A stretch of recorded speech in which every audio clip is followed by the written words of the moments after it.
Auzu billahi minashaitani rajim. Bismillahirrahmanirrahim. Iza jaa nasrullahi wal fath wal aitan nas qad yuruna fi dinillahi afwaja fasabbih bihamdi rabbika astaghfiru innahu kana tawwaba. Dudu Baba nilikae karibu binafsi kwanza mwenyewe nilikuwa namuogopa. Unajua zile unasikia stories za Dudu Baba. Na namna tu alikuwa na shoot akadunda muda wote. Akanishika hivi. Kijana yani roho kabisa kumbe tuna shoot bwana. Yani namna Dudu Baba sio Dudu Baba anaogopa. Kwanza nilivyosikia wanamleta kama mmeanza kuongea naye. Yes, bwana, mambo vipi na karibu mfuatiliaji wa YouTube channel ya Nyundo TV. Niseme shukrani na asante kwa wewe ambaye tayari umesha subscribe YouTube channel yetu. Na kama bado nikuambie tu bonyeza maandishi mekundu ambayo imeandikwa neno subscribe kunako Nyundo TV ili uendelee kupata video zetu zote ambazo tutakuwa tunaziposti kila siku kunako YouTube channel yetu. Na nikwambie moja kati ya movie ambavyo muda huu ama siku hizi zinafanya vizuri sana ni movie ama tamthilia ya Memkwa. Yes. Moja ya tamthilia bora kabisa kuwahi kutokea nchini ni Memkwa, tamthilia ambayo inapatikana kunako YouTube channel ya Steve Mweusi. Na ukizungumzia Memkwa unazungumzia watu tofauti tofauti. Miongoni mwa watu wao ni pamoja na my brother anaitwa Wanani. Miongoni mwa watu ambao Steve mdomoni mwake haishiwi kutaja hilo jina Wanani. Kila kukicha Wanani. Ana nini Wanani? Nyundo TV tukasema wacha tumtafute bwana tuzungumze naye. Atuambie vile ambavyo imekuwa rahisi yeye kuweza kushiriki kunako tamthilia hii ya Memkwa. Na wamewezaje? Mkwa bwana kwa sasa hivi kila wanapokuwa wameweka viewers wengi kweli, watu wengi wanaugua, ma-YouTuber wengi wanaugua mara baada ya Memkwa kuja. Kwa nini wameweza kuthubutu kuweza kupata viewers kama hawa? Ndio kitu ambacho nakwenda kuzungumza na ndugu yangu hapa Wanani. Lakini kama kuna kitu kingine ambacho mfuatiliaji wa YouTube channel ya Nyundo TV ungetamani vifahamu ama ungetamani ukifahamu kutoka kwa Wanani, mwenyewe anakwenda kutujuza. Mzee nakwaje? Kama mama naenda. Mambo yanaenda utawala. Unaona kama mpoa hivi. Hamna somo mdogo. Mwake somo sio kupelekea pupa sana. Kumbe Wanani wewe ni Muislamu? Mimi naitwa Omari. Ngapi leo? Mimi nafunga siku cha 15 kama sikosei. Leo umefunga zote? Yani nimefunga zote. Mimi nafungaga tu sometimes kuhesabugu. Labda tukimaliza 10 nikienda masjid ndo nakuwa najua bana 10 na rehema. Lakini sometimes mimi namkaga tu nafunga. Kwa sababu sinajua tuko mwezi mtukufu wa Ramadhani. Ukifungua Idi kwa nafikiri Idi itakuja kimya ujue utajua tu. Hivi Wanani wa madrasa umepita? Kidogo sio sana. Sana siku moja na mtu anasema unajua master wengi hao Qur'ani hawajui kusoma kabisa. Mimi ngasema mimi nitajaribu kuchekecha kidogo. Hivi hamna sura yote ambayo umehifadhi wewe? Kuanzia juzu ya kwanza mpaka juzu ya 30. Sura yote hata kama ni ndogo. Labda tupige alhamdulillah. Fuata. Hamna sura zipo. Auzu billahi minashaitani rajim. Bismillahirrahmanirrahim. Iza jaa nasrullahi wal fath wal aitan nas qad yuruna fi dinillahi afwaja fasabbih bihamdi rabbika astaghfiru innahu kana tawwaba. Twende sura ifuata. Sura moja tu. Alhamdulillah. Hiyo asa alhamdulillah ndio sura huyo. Kama nimesoma ijaza. Unafikiri alhamdulillah nisumbua? Ni vile tu kwamba watu wanatakiwa Uislamu tu inatakiwa kwamba uweze kuaminisha watu kwamba mimi Muislamu. Uislamu tu ni dini ya haki na sisi ni Waislamu. Kabla tujakuwa huko ambako tuko ni watu ambao tumekulia kwenye dini, tuna maisha ya kawaida kama watu wengine. Hapa watazamaji wataanza kuweka comment vile ambavyo Wanani ametusomea Iza jaa nasrullahi. Kuna neno fulani uko unasoma maana kama ni hip hop fulani hivi. Faster. Ukianza kutulia unajua mitandao iko sagi majaji. Ushajidhalilisha hapo. Lakini ndo uwezo wangu sometimes ulipoishia. Tunaweza tukawa hatujasoma masafu hivyo kwamba tukashindana, lakini at least tunaweza tukaswali dua 2-3 za kutulinda inshallah. Tukaendelea kuishi. Na mimi ni mtu ambaye huwa natamani kuendelea kusoma Qur'ani na nitasoma kadri siku Mwenyezi Mungu atakazozidi kuwa ananibariki, na huwa nasoma sometimes. Bwana mfuatiliaji wa YouTube channel yetu ya Nyundo TV, hivyo ndivyo ambavyo ndugu yangu hapa Wanani amesoma Iza jaa nasrullahi. Utaweza kuweka comment yako hapo. Kubwa zaidi tumpongeze kwa hiki ambacho amekifanya. Kuna waigizaji wengi, by the way hongera, kuna waigizaji wengi ambao maarufu lakini hata sura moja hawana. Msiba huo. Msiba. Unakuta mtu yuko busy kumtafuta mwalimu wa Kiingereza ili aende kimataifa. Anamsahau Allah. Anaona ni kazi kusoma kitabu cha Mwenyezi Mungu. Kwa hiyo Mungu aendelee kutukumbusha sisi waja wake tuna mambo mengi kwenye sanaa, lakini asituchoke, na naombea watu wengine ambao hawana Mungu wamkumbuke japo hata mara moja. Binafsi Wanani nimefurahi kuweza kupata hii nafasi ya kuweza kuzungumza na wewe, na ninashukuru mara pindi vile ambavyo nimekuambia kwamba nahitaji naomba tufanye interview, hukua mzito kunijibu. Kwa mara ya kwanza nafanya mahojiano na wewe na vingi ambavyo ningetamani kufahamu kutoka kwako. Najua ushazungumza na wengi, ushazungumza vingi kwa maana media tofauti. Kwa Nyundo TV ndo mara yetu ya kwanza. Tuanzie kwa jina la Wanani. Lilitokea wapi mpaka ghafla tunaona unaitwa Wanani? Jina la Wanani mimi ni jina la babu yangu. Ni jina langu la ukoo kabisa. Sio kwamba la kutengeneza wala sio nini. Yes, mimi hata ukiangalia kwenye ID yangu ni Omari Saleh Wanani utaikuta mwisho. Ni jina langu ambalo nalitumia. Kwa hiyo wakati mimi naanza kufanya sanaa nilikuwa na jina moja nilikuwa natamani kujiita kwa sababu mimi naitwa Omari. Nikaona Midimpoz yupo. Mario kaitengeneza ile kaiita Mario. Yaani nilikuwa nasema kama Omari imeisha, yani na switch vipi. Lakini baadaye nikawa nakutana kwamba na kwenye familia yetu sisi kwetu bana hakuna mtu ambao aliwahi kufanyaga sanaa. Kwetu sisi hakuna mtu anaweza kuchekesha. Mimi nikamwambia sasa ili kuonyesha kwamba kwetu inatakiwa iwezekane, mimi nachukua jina la ukwafu naliweka. Nikachukua Wanani nikaliweka. Nikaanza kuwa kwa sababu shuleni walikuwa wananiita sana. Kwa sababu si nilikuwa la kipekee. Wewe Wanani. Nikaona mimi sana nachukua Wanani naondoka nalo. Kwa hiyo nikaanza kulitumia, ni jina langu la ukoo kabisa. Watu wengi kukutana nao wanakuambiaje kuhusu jina la Wanani? Wanaona kama swali. Mimi wasielewagi Wanani. Nilisi ni jina ambalo labda kuna kisa kilikutokea ukamwa ngoja mimi nijiite Wanani. Hapana, ni jina langu na wengi linawavutia kutokana na namna linavyo switch. Linavyokuwa tu vile Wanani linamvutia sana mtu. Yaani anaona Wanani wa nini? Unaona hata zile Wanani wa nini? Yaani inakuwa kama leleweki fulani hivi, lakini ni jina pia la kitofauti sana kwenye industry. Alijatengenezwa, alijafanyaje, ni jina kabisa. Ndio maana hata lina baraka kwa sababu ni la babu zangu huko anatia baraka tuanza kutosha lilogeki lile. Ni ulihaso sana safari yako ya sanaa mpaka kuwa huyu Wanani ambaye bila shaka tofauti na vile ambavyo umetokea nyuma, ama ni ghafla binivuja tarajia leo huyu hapa huyu Wanani? Katika maisha yetu ya Kitanzania hasa ukiwa mtoto wa kimaskini inatakiwa tu ujue kwamba hustling ni lazima.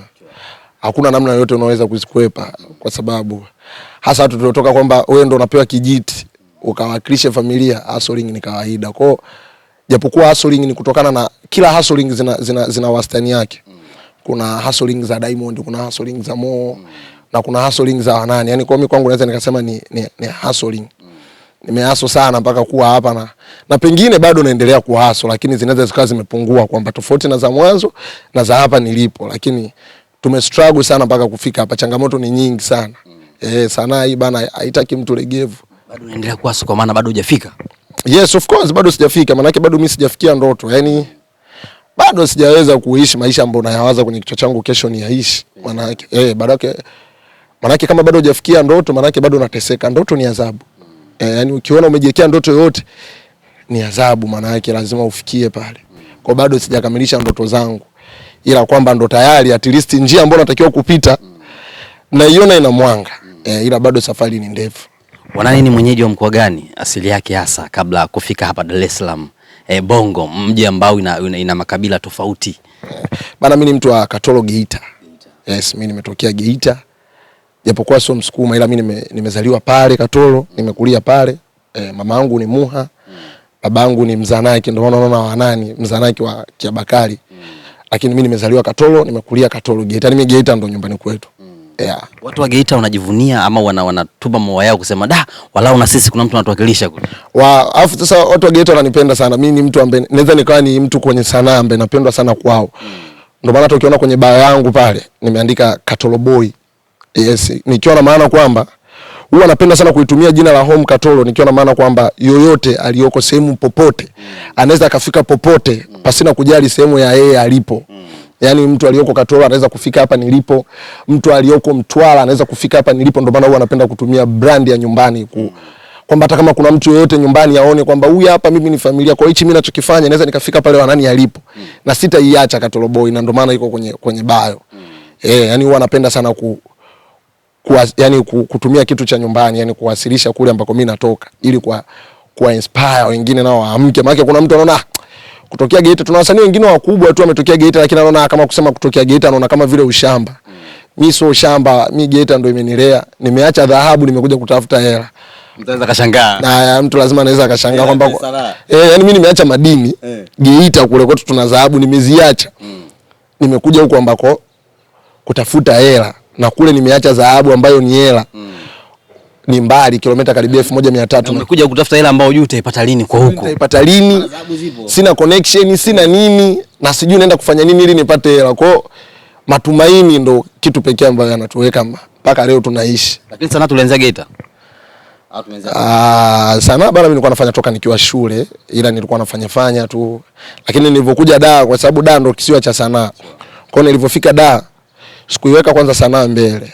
Mimi nilifika Dar, niletwa na blaza yangu, nikauza duka.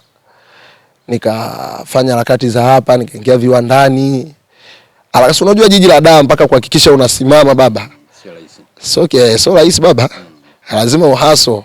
Kwa mimi nimefikaga hapa Dar nikahasu sana, fanya kazi viwandani, sijui fanya kazi wapi. Mpaka nakuja kwanza kuitambulisha sanaa, at least nilikuwa na uwezo sasa wa kula na kunywa, ndo nikaanzaga kuwa sasa. Kwanza sasa kwamba hapa nina uwezo wa kufanya kazi zangu hizi na niweza nikafanya hapa sanaa. Maana sanaa na yenyewe inataka muda, na muda na wenyewe unataka pesa. Na muda huo sanaa haikupi pesa. Kwa hapo ndo utachagua sasa. Utafute hela, uiache sanaa. Uingie kwenye sanaa ukose hela ufe. Yaani sanaa inachokuwa kifanya kwamba uje huku usitafute hela ikuue. Ikupoteza moja kwa moja. Kwa nini inahitaji timing. Kwa nikailia tu timing, nikaanzaga kwenda Chekatu kule. Force kule. Force sana kule ikashindikanaga, nikarudi tena kwa sababu kule naendelea kuforce, nikawa sioni matumaini. Karudi tena huko, shaosha magari sana mtaani, wananijua. Watu wengine wanaoniona hapa ni wateja wangu. Kwenye magari yao. Kwenye magari yao wanajua. Kwa hiyo mpaka hapa tu wenyewe nilipo na kule ambako watu wengine wananiona, alhamdulillah tunamshukuru Mungu kila hatua dua. Kuna vingi ambavyo huenda kama umepitia hivyo kukatisha tamani. Natamani nifahamu ama natamani nisikie kutoka kwako. Maneno gani ambayo unaweza kumwambia mtu ambaye anaamini hawezi, au mtu ambaye alishawahi kujaribu kitu fulani akashindwa ama akakatishwa tamaa? Tumwambiaje huyu? Mimi huwa na falsafa moja ambayo ni ngumu sana. Ukiona mtu yoyote anaamini hawezi, kajitoa yeye. Yani pale yeye hayupo. Yani unajua, ngoja nikwambie kitu kimoja. Unatakiwa uaminishe watu kitu ambacho wao hawakiamini. Yani unatakiwa uaminishe watu kitu ambacho wao hawakiamini na wanaona haiwezekani. Hiyo ndio time ya wewe kumuonyesha. Haijalishi utatumia muda gani.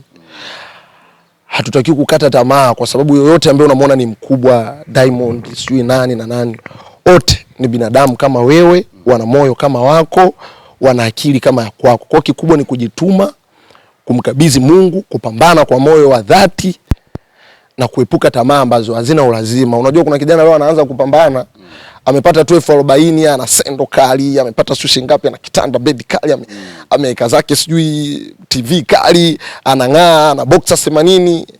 Mafanikio yanahitaji ujinyime.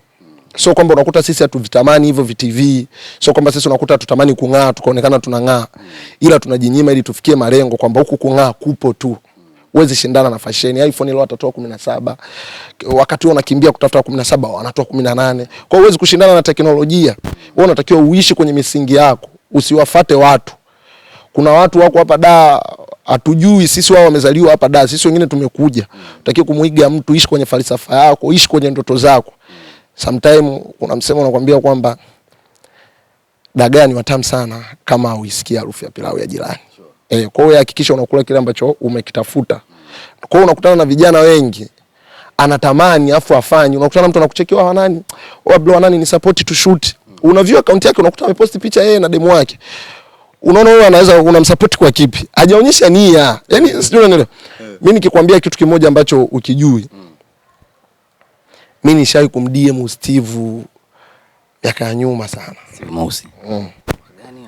Ngoja nikuonyesha DM kama tu ulikuwa ni shabiki yake. Natakuwa nao japokuwa simu yangu nataka kuzima. Kwa mimi kufanya tu kazi na Steve ilikuwa ni ndoto yangu. Haikuwa yani ilikuwa ni ndoto yangu kwamba one day bro tufanye kazi. Ngoja nikuonyesha hapa. DM Steve Mweusi, simu yangu nakaribia kuzima, tusome dua. Amina. Itahitaji niwashe data sasa. Nilimdm Steve mwenyewe naweza kawa akumbuki. Nilimwambia bro, simu yangu inazima, ilikuwa na 1%. Nilimwambia bro, nilimdm Steve Mweusi akamwambia bro, mimi natamani siku moja tufanye kazi na wewe. Iko siku najua nitafanya kazi na wewe. Nikaandika tu pale chini inshallah. Sikumwambia Steve nataka naomba tufanye kazi. Unaiona DM? Yaani uliweka ndoto kama ipo siku nitafanya kazi. Nilimtumia DM Steve ya kusema kwamba iko siku nitakuja kufanya kazi na wewe. Na ninaamini Mwenyezi Mungu atalisimamia hilo inshallah. Nikamtumia ile DM, hakuijibu. Pengine alikujaga kuijibu baada au alikujaga kuiona, hakujibu, alikujaga kuiona baada ya kujua kumbe ndo huyu dogo. Kwa hiyo unakuta nini? Kwenye nia pana njia. Mimi nilimtumia hivyo sijui 2000 na kama 22 hivi. Miaka minne nyuma. Hawahi kumuona hata kwa macho. Ila ni mtu ambaye nilikuwa mimi nafuatilia vichekesho vyake, nafuatilia naona YouTube. Nilikuwa naangalia vichekesho fulani kwa brother zangu nilipokuaga na kao, walikuwa wanampenda sana Steve. Mimi nikawa naambia mimi siku moja nitakuja kushoot na Steve. Wanacheka kwa sababu sio walikuwa wanaona kwamba ni miujiza. Haiwezekani. Lakini Mungu bwana, ukiwa una nia Mungu anakupa. Yaani chochote kile ukitilia nia na mapambano, wallahi Mungu anakupa. Umeniwaisha sana kuingia kwa Steve, nilikuwa sitaki nifike kwanza huko. Wanani vile ambavyo anavyoonekana mtu anaweza kumchukulia kijana fulani hivi muuni, mtukutu sometimes na aina ya nywele ambazo umemweka. Tutoe wasiwasi hao. Wanani ni kijana wa design gani? Wanani ni kijana kwanza ni mcheshi. Mimi naongea sana. Na pengine inaweza kaga ni kasoro kwa watu wengine na wakwaza, lakini inaweza kaa ni furaha kwa watu wengine. Mimi ni mtu ambaye napenda kufly, sina noma. Wewe mwenyewe umefika mtani kwangu ukaona. Kwanza mimi naishi na mimi sina ustaa sehemu ambapo naishi.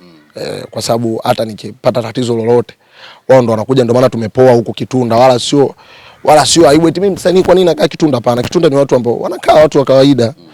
Wala kubaguza wewe, wala hakuwezi kukushusha kwamba eti nikaonekana ni cheap. Hapana. Brand ni kazi. Yaani brand ni kazi yako. Na unapoishi ni vitu viwili tofauti. Ukisikia bana huyu hana brand unatakiwa uweke kwenye kazi, sio kwa watu waliokuzunguka. Watu unawadharauje watu. Kwa hiyo mimi ni kijana ambaye kwanza niko smart, niko poa tu na maisha yangu. Unavyoniona nachekesha ndio huwa lifestyle yangu. Hizi nywele bana, kupa mkasa nywele siku moja bana nimeenda kusali masjid bwana. Shika zangu kuhusu nimeenda pale na dread zangu. Bila kofia. Bila kofia. Shehe mmoja akaniangalia. Akaona huyu kijana vipi? Lakini dini hii nywele sio bandia. Ni nywele zangu. Haijaungwa. Kwa Kiislamu sio dhambi. Yaani mimi natakiwa tu nishike uzu, maji afike kwenye kichwa. Yaani hilo ndio jukumu nilokuwa nalo. Ila sisi kwa Kiislamu kuweka hivi nywele sio dhambi. Hata Mtume alikuwa na nywele. Na alikuwa na ndevu zake za msharafu zilikuwa ni ndefu. Alikuwa na nywele, yani sio kosa. Hii tu ni muonekano kwamba unaamua tu unapenda kile ambacho kitu unakiweka. Na hizo ni imani potofu. Kwamba eti mtu akiweka hivi dread ni muuni kwa sababu eti wauni wanafanya hivi. Hapana. Yaani kwa sababu eti kundi fulani la watu linafanya hivi. Yaani tuseme hivi, kuna Muislamu anakula kitimoto. Huwezi kusema eti Waislamu wanakula kitimoto. Hivyo ni vitu tofauti. Na sheria ya Uislamu haisemi hivyo. Maana kila kitimoto kashatoka kwenye mwenendo wa Uislamu, wewe tunamtoa tena kwenye nini? Kwenye Uislamu. Mimi nikiweka hizi dread nikaenda nikaiba hapo ndo utasema. Utaniambiaje eti mimi na muonekano wa kiuni? Mimi sio muuni. Hizi ni rasta tu. Nije kukuletea shida kwenye harakati zako. Ishakuletea shida. Ishakuwa natokaga mtaani hapa naenda kwenye harakati zangu, nilikuwa naendesha bajaji. Kuna washikaji wa bodaboda hapo sijui alifanyeje bwana. Ndio wamekuja kukamatwa, mimi naamka asubuhi naenda kuchukua bajaji. Migambo hawaelewi, buti, sijajielezea kofi. Ndichi kituoni. Kwa hiyo nikafika kituoni ndo nikajielezea. Ila nilikuwa nishapigika. Na nikaona tu ni imani ambazo Tanzania inatakiwa tuelimike, tujue kwamba yeye adui hana alama hana nini. Ndio maana mtu hata anaibiwa mtu na muonekano anaona eti mtu na kitambi anamwamini na kuibia na kutapeli. Kwa hiyo ni imani tu ambazo Watanzania tunahitaji elimu kwenye hilo. Muonekano sio jinsi the way mtu jinsi alivyo. Content zako ambazo unafanyaga zile kwenye account yako zile sometimes unavaa mabandage. Hivi ile ilianzaje? Moja kati ya ambayo mimi nilielewa ile kuhusiana na namba 45 ile. Idea ilikujaje kujivijesha mabandage hivi? Ile idea bwana, mimi nilipata nilikuwa naenda kwa Sabato anakaaga Mbezi chini kule Mbezi Beach. Sasa ukiwa unapita pale unapita Lugalo kule Afrikana sio. Unapita Lugalo. Mimi nimepita Lugalo pale nikakuta namba 36 pale. Pale kuna kibango kimeandikwa KJ sio 36. Nikasema afu ujue wauni wanajifananishaga na wanajeshi, ana wao wanajipa namba. Wanajeshi wana namba na wauni wanajipa namba. Kwa hiyo sasa kwani namba ndo zinadhihirisha kwamba huyu mtu ni noma au ni nini? Au wauni nikapata kitu wauni sio wanasema 45 sio 26. Afu wanajeshi nao wanajitaga vikosi vyao wanajiita kwa namba. Sio 36 sio 40 ngapi. Nikaona hapa naweza nikatengeneza story ya kwamba mimi nilifika eneo la jeshi, nikakuta wanajeshi wanapeana namba kwa namba. Na mimi sasa ikabidi sasa, kwa sababu nikamwambia kumbe nyinyi watoto wa mama, mimi 45 hii hapa. Mimi ndo msela. Kama mimi ndo msela, nikajua ile namba na mimi nahitaji kwamba na wale ni masela wenzangu. Kumbe wale masoja. Kwa ndo pale nina bandage. Walivaa kiraia. Pale ndo na bandage, walikuwa wamevaa kiraia, si unajua zile. Kwa pale mimi ndo na bandage ile inaonekana kama anaumia, yani kwa sasa mtu anabeba ile feeling kama huyu bwana mwamba kapigika kichizi yani. Mambo amemvunja ili kwa jina anasema 45 zile. Kwa hiyo wavutia watu wengi. Na zikawa zinavutia na vaa vile, nasema nikutana na shabiki wa Yanga. Ukasiku kama uishi nayo. Kaamua kwa content na watu hadi wananidia Mungu. Mwana nipiga leo bandage basi kidogo. Watu wanamisi. Mwana nipiga bandage basi kidogo nicheke kuona kuna na kwa nishapigia Simba, nishapigia Yanga. Sasa hivi tunataka niende kimataifa, soon Manchester. Lakini michongo sinaingia kupitia walau chochote kitu. Of course, sasa hivi tunaishi kwa sanaa ndio inatulisha. Ma platform nini, matangazo, alhamdulillah tunafanya kazi na inaonekana. Na Mungu abless, waendelee kutuona. Watupe michongo hiyo. Waruhusu kizazi kipya tuingie. Bila yana. Kuna kizazi kipya? Si ndo kina sisi. Waturuhusu bwana sisi ile tumege keki kwa sababu keki si kubwa. Alafu wale ambao kizazi kipya za Kongo na kina nani? Wakongwe si kina Mweusi, kina Nanga. Wale si wakongwe, mtu ana miaka 10 kwenye game. Hana tena umuhimu wetu kuiaminisha jamii mimi nachekeshaga. Yaani jamii najua kwamba yeye anachekeshaga. Mimi ndo na wakati mgumu kuiambia jamii bwana na mimi huwa nachekesha bwana, hebu mniangalie. Lakini wale wao walisha improve hiyo kwamba ni wao tayari ni wachekeshaji, washavuka. Yaani Steve leo sasa hivi ataenda kumwambia nani kwamba mimi ni comedian.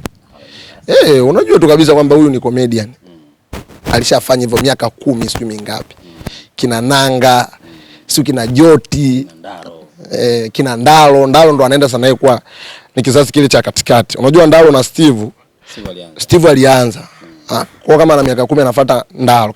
Ndio kinakuja kizazi cha kina Ndalo. Kina Ndalo ni game changer.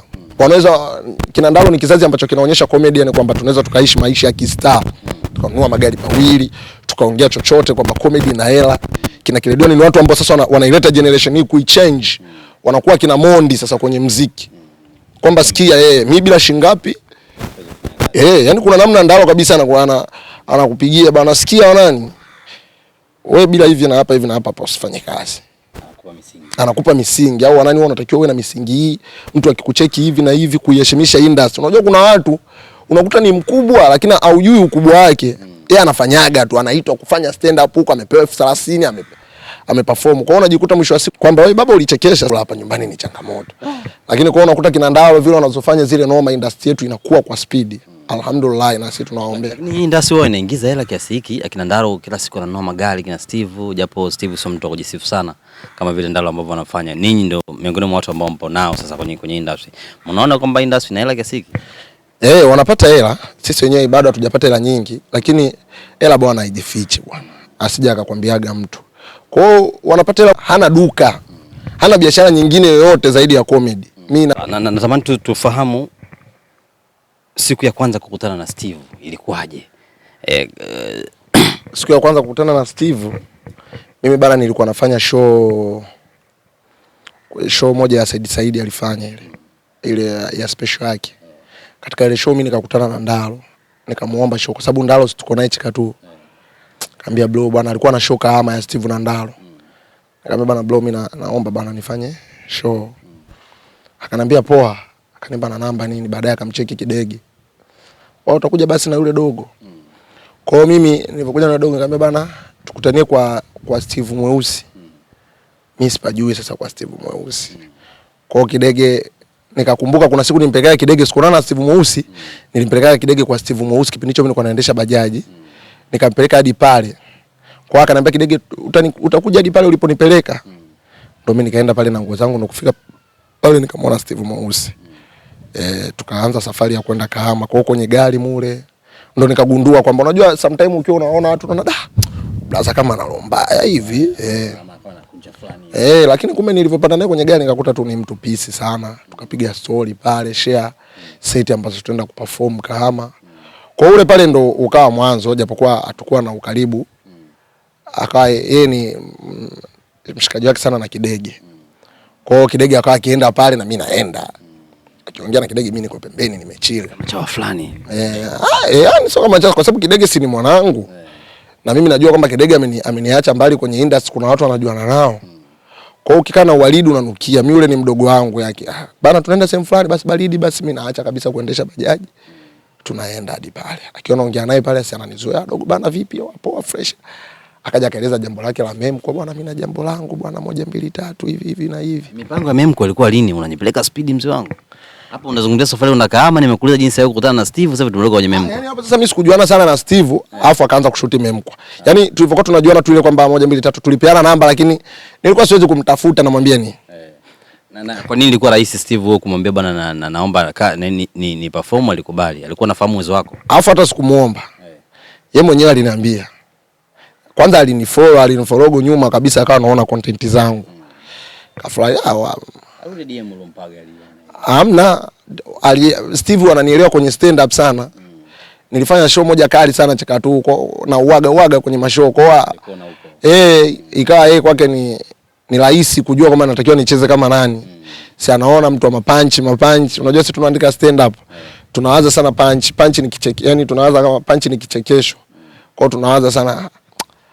Kwa siku ambapo Kidege ameitwa pale kuhusu kupele anashutije Memko na mimi nikawepo kama wanyongeza akaniambia nani utakuja basi na wewe tu uwe dude.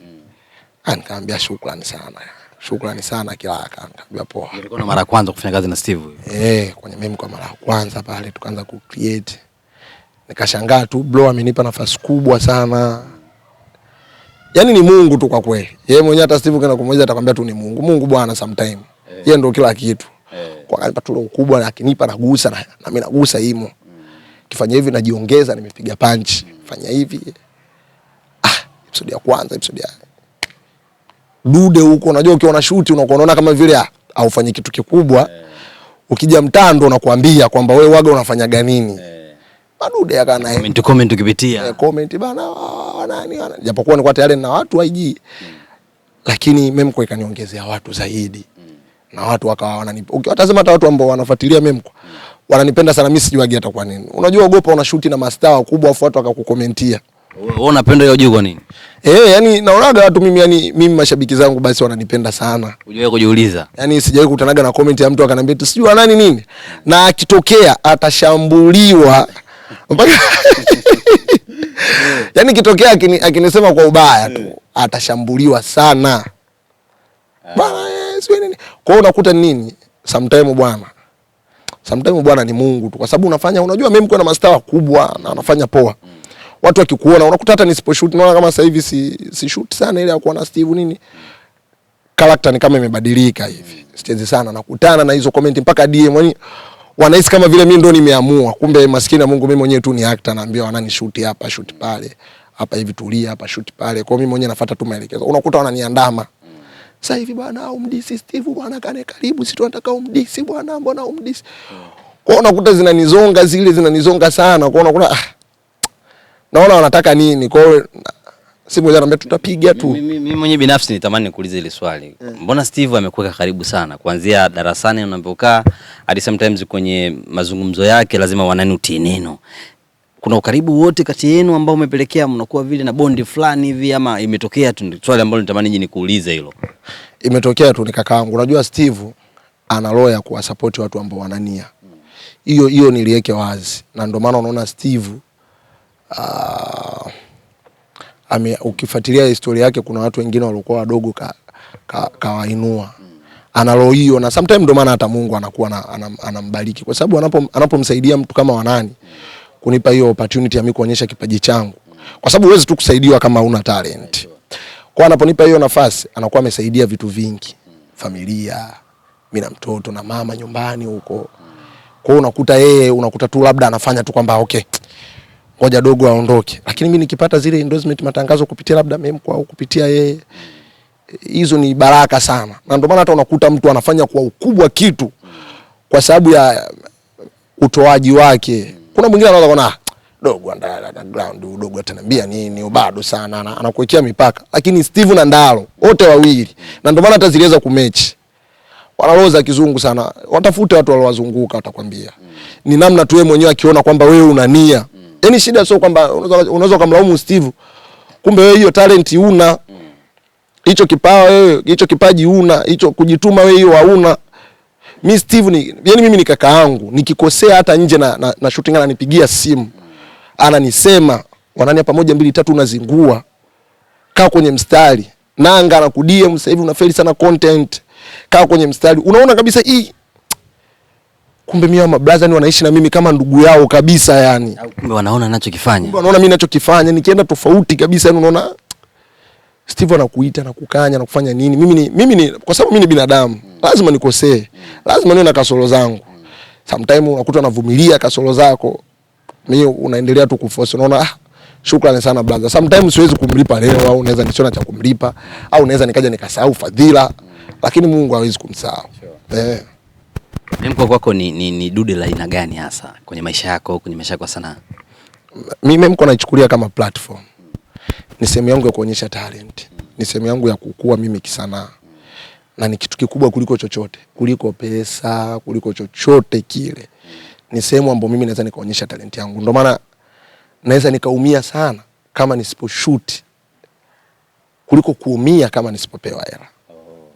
Yaani naweza nikaumia sana kama nisiposhoot kuliko kuumia nisipopewa hela. Maana yake Memko kwangu ni platform ya kuonyesha hichi ambacho Mwenyezi Mungu anaweza kama ametia ndani.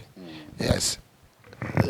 Wanani kabla Memko na wanani baada ya Memko kuna mabadiliko yote makubwa? Fan base, watu at least sasa hivi na watu nikipita sehemu mashabiki ambao watu wameingia wakakutana na content zangu wakalove. Kila mmoja akasema bana mimi wanani nilikuwa nakufikiri tu kunachekesha kwenye Memko kumbe hadi huku bwana anakudim kabisa mimi wanani nimeamua kukufollow. Mimi wanani unaona kabisa love yani upendo yani wa Mwenyezi Mungu unauona kabisa kwa watu. Yes. Familia inazungumzaje?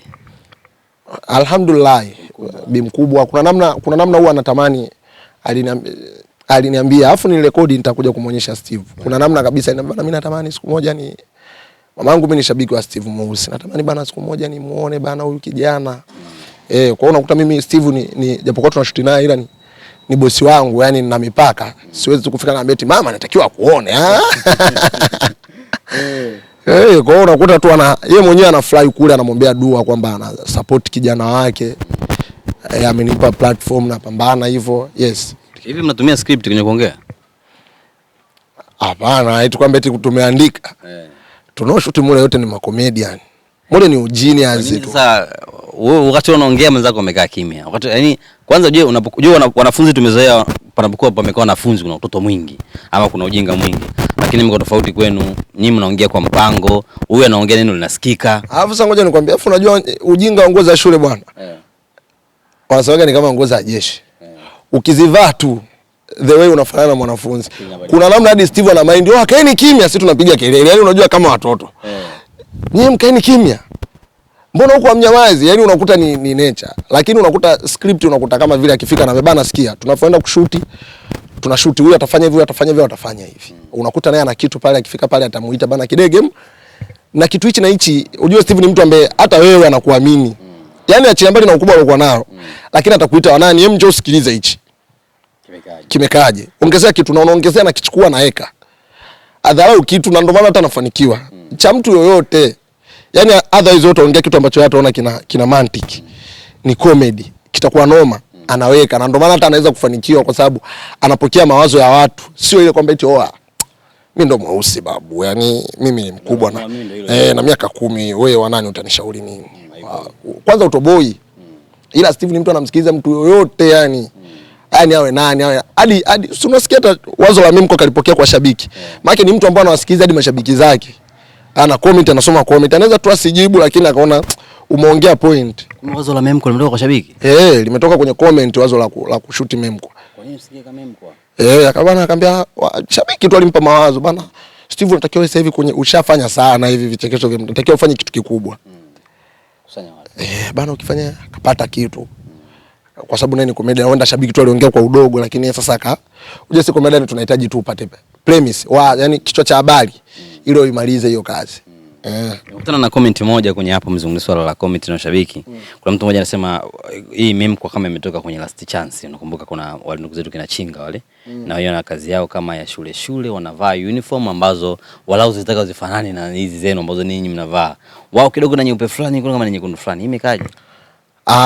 Unajua wazo la shule ni kila mtu anaweza akawaza kwenye nguo yake. Hatufanani hata kidogo. Yaani sio kwa sababu eti sisi tumevaa nguo za shule, eti na wao wamevaa nguo za shule ndo tumefanana. Hapana. Wao wanashuti, ukiangalia namna wanavyoshuti wao ni tofauti na sisi namna tunavyoshuti. Sisi tunashoot. Kwanza sisi ukituangalia hatuna muendelezo kwamba tulipoishia ndo tutakapoendelea. Sisi tunaishia leo mtu amekula kofi. Tunaanza kesho mtu anaoga. Yaani tunapoachia na tunapoendelea sisi lengo ni nini? Ile pale ngoja watu wanashindwa kuielewa kitu kimoja, wanalinganishaga na series zingine. Sisi lengo ni nini? Sisi lengo ni mtu afly. Enjoy. Apate, na ndio maana ukimtazama shabiki wetu wa meme kwa ana enjoy. Ndio hiyo ndio lengo na madhumuni, kuondoa stress za watu. Wa Tanzania wana stress nyingi, mtu anadaiwa kodi, anacheka tu. Kwa hiyo kama ni comedy ile, sio kwamba eti mtu atapigwa risasi mure. Sijui mtu anatakiwa atoe mali, sijui mtu, hapana. Sisi ile ni comedy, yani mtu anatakiwa afly, yani ndo lengo na madhumuni, tusimkwaze, acheke, tusivunje miiko.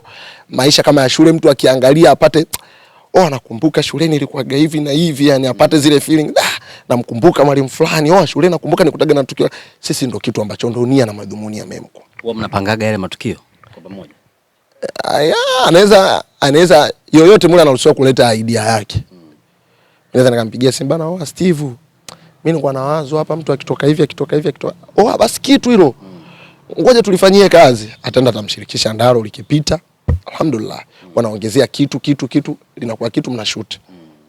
Ngetoka ya wageni ambao tunawaona watu maarufu, huwa mnashirikiana kwa suggest ama ni wazo la Steve peke yake au ina Ndaro? Linakuwa ni wazo la Steve peke yake. Sisi tutaambia tu kwamba leo kutakuwa kuna mgeni nani, tunaenda kushoot naye. Huwa mjui. Huwa tu sisi sometimes unakuwa ni surprise, au unaambiwa leo kesho tuna shoot. Bana kutakuwa kuna nani, kwa hiyo mwenyewe unaandaa sasa nitashoot naye nini. Mbona kuna mbele siku ambayo umeambiwa laleni chini akaingia Kiamuzi. Ukatikia ile mko mjui pale. Tulikuwa tunajua pale, sasa tayari tuko kwenye kushuti. Alishakuja Blaza K kabla ya kuvaa, kwa sababu tutakutana location, atavaa atafanya nini, afu ndo tutashoot kama anaingia. Yupi ambaye alikuvutia zaidi kati ya wote ambao wamekuja? Wote mimi wamenivutia. Wote wamenivutia sana. Ila wote wamenivutia sana. Wote. Lakini nilifurahi kuwaona watu ambao huwa washuti waliweza kushuti na wakaua, kama kina Pateni, kina Msomali, kina Dayo, kina Dudubaya. Yani watu wa mziki wale niliona kwamba nikaona ujini azwa Steve. Kumtoa mtu ambaye amezoea kukaa huku, kumweka huku na kafiti akafanya poa. Hivi Dudubaya kwa ngumu kweli kumpigisha ile mashoti yale. Mambo hapa. Nimechoka. Dudubaya nilikanae karibu, binafsi kwanza mwenyewe nilikuwa namuogopa. Unajua zile unasikia stories za Dudubaya. Na labda tu alikuwa na shoot akadunda muda wote. Akanishika hivi. Kijana, yani roho kabisa, kumbe tuna shoot bwana. Yani namna Dudubaya, sio Dudubaya anaogopa. Kwanza nilivyosikia wanamleta kama ameanza kuongea naye. Yani ni afu ni mwanae na Ndaro. Ndaro amemface. Ndaro. He punch me once, I punch you triple. Anatisha Dudubaya. Unajua tena ukisikia stories zake yake unashangaa, unashuti na mtu tu unarudi tu. Sijui ile sio unaogopa. Dudubaya anaogopesha. Ile Kobisi. Mimi nilifai kushuti na Kobisi kwa sababu mimi nimeanza kumuonaga Kobisi kitambo, na alivyokuja nilimwambia. Mimi nimemuona Kobisi 2005 kama sikusei. Alikuwa akifanya kwenye majukwaa yale kama Idi Amin, yale maigizo ya majukwani. Babangu ndo alikuwa anamwangalia Kobisi. Alikuwa na design kama mwili kama wa Idi Amin hivi. Kwa hiyo nilipokuja kumuona na shuti naye, nilifurahi sana. Nikamwambia bro bana, mimi nimekuona toka 2005. Yaani kuna vitu Mungu anafanya bwana. Wakati ukifika bwana, hata utumie nguvu. Unakutana na watu ambao ulikuwaga unatamani kuwa nao, unashuti nao. Kwa mimi pia nilifurahi kushuti na legend Kobisi. Kobisi ni legend, so leo mtu asija kama amemuona eti kamaona kwenye Kombolela akahisi eti yuko pale. Kitamba ni way back. Kuna mambo mmoja hivi mmevesha since hiyo Mbeya ile nani Huyu mwamba kwa sura yake bila kutoa apate demu nani yule? Kisweta. Yule yake naombea. Yaani yaani yule Kisweta hamna, unajua kila mtu anashoot kutokana na namna jinsi yeye alivyo. Yaani the way yeye yuko vipi ndo anavyokuwa anashoot. Sisi tunakuangalia wewe ukoje. Tunashoot kwa sababu ukimwangalia Kisweta jinsi yeye alivyo lazima upige punch kupitia yeye tu jinsi alivyo. Ndio pia punch bana kwa sura yake bila kutumia hela unafikiri atatoboa. Japokuwa wanawake wana huruma. Aziza. Anakuwa 50 kanua kacholi. Kuna moment fulani za feeling mnahisi kama mpo shule kweli kwa kwenye memko. Ile bana unapigwa bana wanani kesho tuna shoot. Unaangalia nguo chafu sijui nini. Yaani unapata zile moment za shule kabisa. Unatakiwa unyooshe. Unatakiwa sijui tai iko wapi. Yaani unapata zile moment kabisa za yaani mbona ni shule. Kumbe hizo uniform unaondoka nazo? Mfano mimi uniform zangu naondokaga nazo. Pia ngapi unazo? Napea kama 3. Zote kanua Steve. Na wale wote kanunulia yeye. Pale kila mmoja anaondoka na nguo zake. Labda wageni wetu tu basi. Wakija nguo nakuta pale. Tutajua mgeni gani tunamshonea. Mna design size zake. Akija Kobisi tunamshonea. Bana hii nguo inamtosha Kobisi. Vipimo vyake umepata wapi? Si anatupa vipimo vyake. Amekuja Nkonzala atashare nani? Mna mpango huo?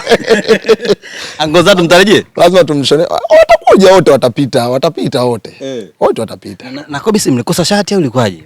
Kwa vile Kobisi unajua tomato zile hakuna kumtosha Kobisi. Kwa hiyo tutafute mtumbani. Shati zile za kawaida za shule za mtumbani kwa sababu wewe kuna tomato kumtosha Kobisi. Ilibidi tutafute mtumbani. Sasa mngedesign hata mngeongeza huko vipimo. Kwani kumtosha? Mtosha lakini mbona tumbo lilikuwa nje? Alikuwa nje, tumbo lake tu uko bisi. Ayani tumbo ni kubwa mimi kwa tutalipunguza. Tunapunguza tumbo jamani. Kuna namna fulani mimi mko na kuathiri hata vile unavyoongea najua kama uko mimi mko hivyo. Hamna, mimi ninavyoongea maisha yangu ni comedy. Unajua mimi comedy ni maisha yangu ya kila siku. Yaani nachekesha sehemu yote nilipo. Pasina kushoot nikishoot hivyo. Nachekesha popote. Kuna picha moja niliona Diamond kama vile ameongezwa hapo. Si ni wauni wale, si ni ninyi wenyewe ameongeza kwenye cover ya Memkwa. Wale ni wauni.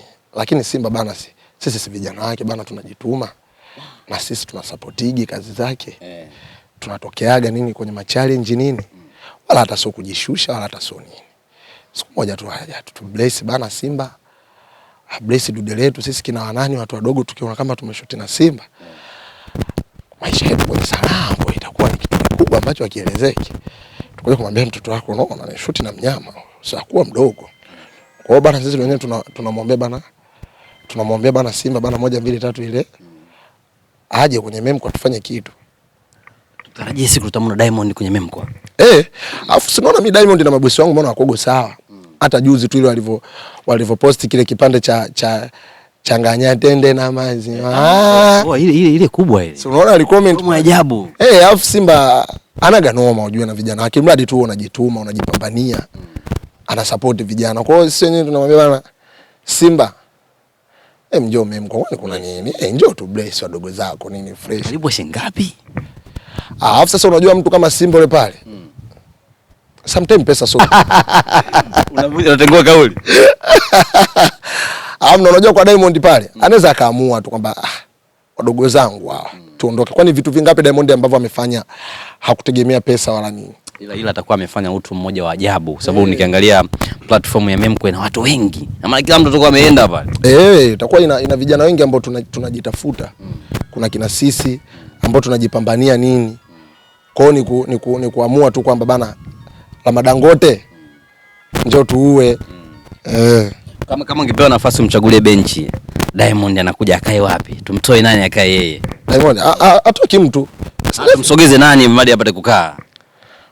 Yaani mimi pale nitajipigia mimi uji kwa Simba akae karibu yangu. Yaani hatuwezi kumtoa mtu. Kwani tumtoe mtu darasa lile kiti kinaongezwa. Sisi hatujajaa Memkwa. Nani asogee mbele? Kusogeaje mbele? Wewe akae karibu yako, akae mbele yako nyuma yako au atoke kwa Steve, akae kwa Steve hapo. Yeye Simba atakapokuja mimi wakisema eti kwamba niweke upande wangu. Nataka nikae naye Simba. Afanye jambo nione karibu lakini nitapenda Simba mimi akicheza mule cheze kama bisho fulani hivi yani pale shuleni ni mademu wote wanaliandafia. Alafu kichwani hamna kitu. Yaani unajua zile masuala ya shule nini lida moto unakuta afu linaimbaga nini lina mademu kibao mchele nini kiskuli hadi walimu nini unaliandafia nini. Noma. Imagine ndo kusimama mbele Diamond za pale anaimba da. Unajua afu ngoja nikwambie Diamond walimsupportigi kipindi hicho naye anapambana walisupportiwaga na waigizaji kina Wema kina nini. Kwa ni wakati hata hii industry ya comedy kaibeba kuna namna fulani alibeba chekatuni nini. Kwa maana unasema Diamond kitokea kaingia pale vijana mmeenda. Pale unajua ngoja nikwambie hii industry bana tunasupportiana. Kwa nafikiri Diamond akitusupport sisi kutokea kwenye Memko anapungukiwa ni. Hapungukiwi chochote. Kwa sisi kama wadogo zake tunatafuta riziki. Yeye ndo mkubwa wa industry kwa sababu watu wote tunamtazama yeye ndo mkubwa. Karibu akifanya vizuri tumefanya vizuri wote.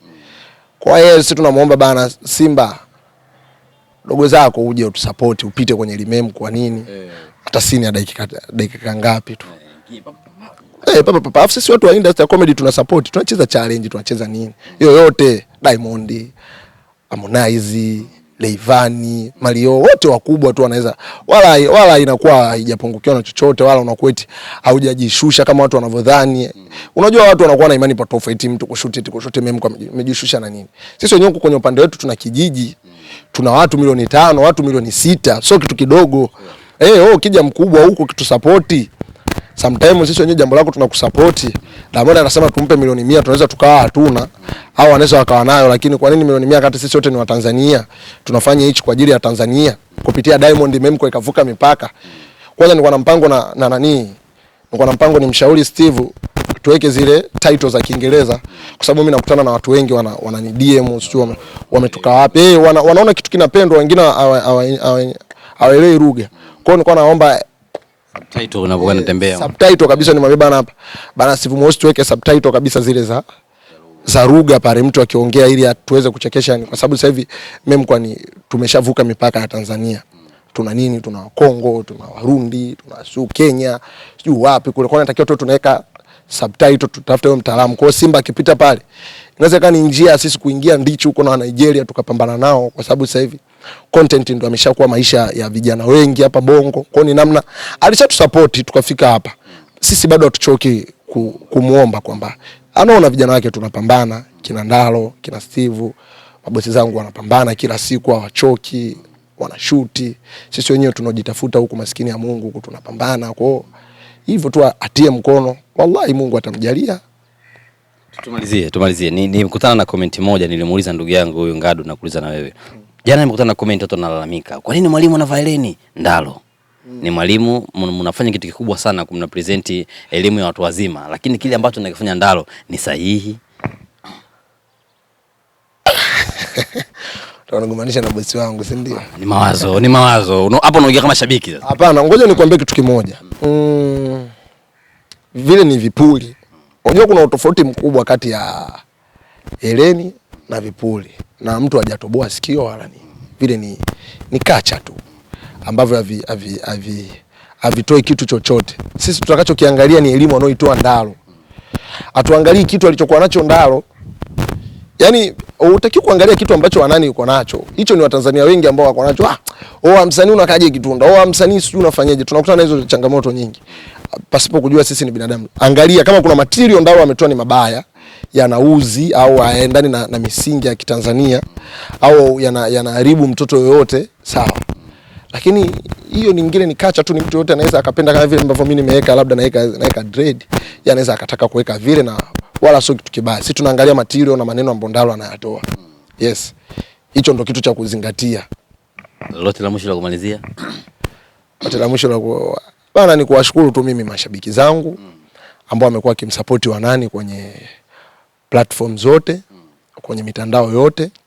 Na ni kwa hasa tu vijana wenzangu ambao tunapambana sehemu tofauti kutafuta riziki, kuambia kwamba ukiwa mpambanaji unakuwa sio mlalamikaji. Kwa hiyo tupambane sana kuepuka kulalamika. Ukizoea kutafuta hauwezi kuhisi kama unanyimwa. Yaani ukizoea kutafuta hauwezi kujihisi au kunyimwa ukaona ni upweke au si kufanya nini. Kwa hiyo hatuna muda wa kulalamika. Na huu sio muda, yani wewe usitumie muda wote kulalamika wala kulia. Usilie, futa chozi, jipange. Kwa mimi tu kama vijana, mimi mwenyewe ni mpambanaji na hasa vijana wenzangu ambao ni mashabiki zangu na ambao sio mashabiki zangu, kila ni Mtanzania, tusichoke mpaka tufikie ndoto pasina kujali tunapitia nini na kipi ambacho kinasababisha tusifike. Kwa hiyo kikubwa ni kupambana tu. Yes. Wale ambao wanamuonaga Wanani kunako Memko lakini hawajui wapi ambapo wanaweza kumpata. Wanataka kusupport labda waje wapi? Mimi natumia mitandao yoyote ya kijamii. Ukienda TikTok utaandika Wanani Comedian. Ukienda YouTube utaandika Wanani Comedian. Ukija Instagram utaandika Wanani. Ukienda Facebook utaandika Wanani Comedian. Utaona pale kwenye bio yangu nipo pale na nimekula zangu, nimeweka profile na uniform zangu za shule. Za Memko shule. Za shule sawa za Memko.